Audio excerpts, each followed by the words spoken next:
Ejemplo 2. Encontrar la antiderivada más general de cada una de las funciones.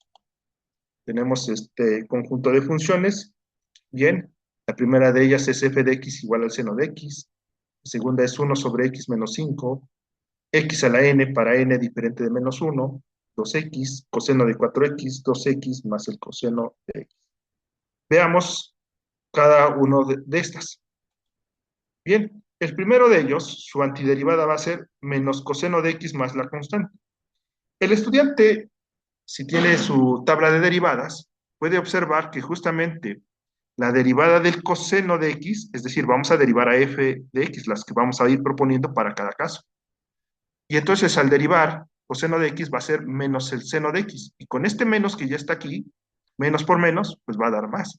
Y va a quedar menos el seno de x. Y tenga en cuenta que la derivada de la constante pues, es cero. Bien, el estudiante puede verificar justamente que al derivar esta función, justamente resulta esta función del lado izquierdo. Bien, veamos ahora para f de x igual a 1 sobre x menos 5. Bien, y dice que su antiderivada va a ser el logaritmo natural de x menos 5x más la constante. Y entonces el estudiante busca la derivada del logaritmo natural de x y justamente va a ver que es 1 sobre x.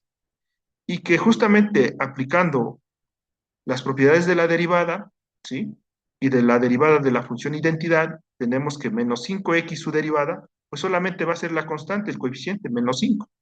Y también nuevamente, la derivada de la constante, pues es 0. Enseguida, tenemos una función potencia, x a la n para n diferente de menos 1. Su antiderivada que se propone es de esta manera, x a la n más 1 sobre n más 1 más la constante. Bien, al derivar esta función debemos de considerar que n pues es un número en general, un número entero en general diferente de menos 1. ¿Por qué no puede ser menos 1? Porque si nosotros proponemos este caso, sería menos 1 más 1 en el numerador y entonces daría 0 y podría tener sentido esta expresión.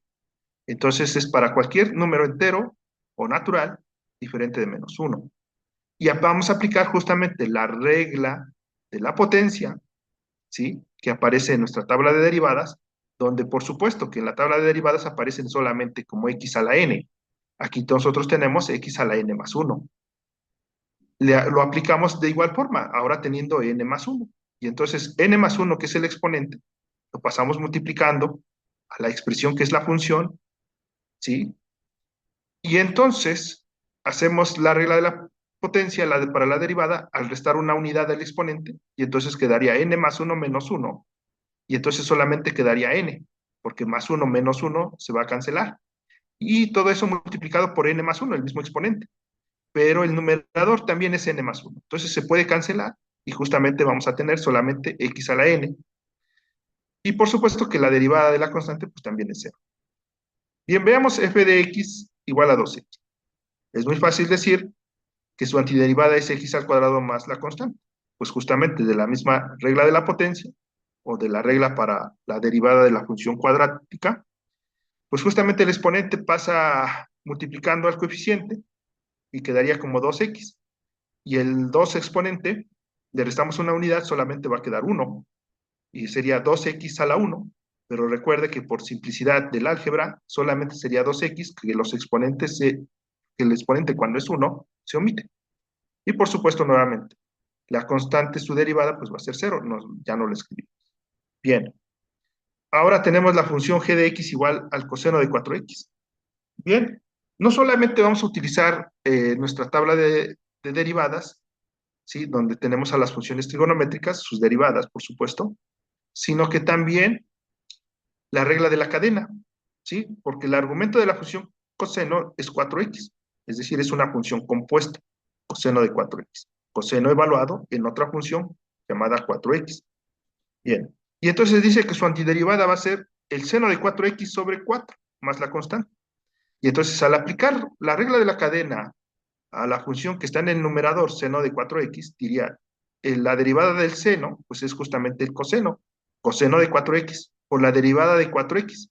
¿Cuál es la derivada de 4x? Pues es un 4. Y ese 4 va a estar multiplicando justamente a la expresión que es la función que resultó al derivar. y ese 4 estaría aquí en el numerador, y entre este 4 del denominador, pues simplemente se van a cancelar. Y entonces así va a ser coseno de 4x. Y por supuesto la derivada de la constante pues va a ser 0. Bien, tenemos ahora la función h de x.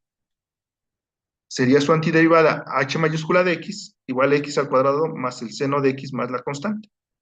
Bien, observe que justamente su antiderivada, si tenemos dos términos, su antiderivada se tendría también dos términos más la constante. ¿Sí? Bien. Y entonces al derivar, por supuesto, sería 2x más el coseno de x. 2x que es la derivada justamente de x al cuadrado, como lo estamos viendo aquí previamente, y justamente que el seno de x, su derivada, pues es el coseno, justamente como aquí lo vimos. Bien, y entonces tendríamos que la antiderivada h mayúscula de x, x al cuadrado más seno de x, pues justamente es la antiderivada de 2x más el coseno de x.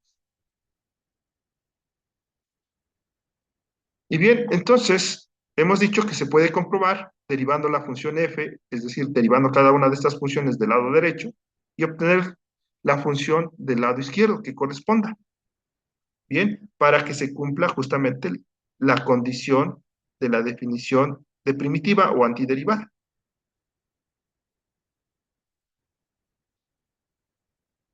En las tablas que se muestran a continuación, se enlistan algunas antiderivadas y estas se pueden obtener justamente, observar con cuidado, el estudiante puede observar que justamente la función que está en cada una de estas dos tablas, el lado izquierdo, en la columna izquierda, pues justamente es, en cada fórmula de la derivada, es el miembro derecho, mientras que la segunda columna, la columna derecha de cada una de estas dos tablas, es la función a la que se está derivando en esa tabla de derivadas.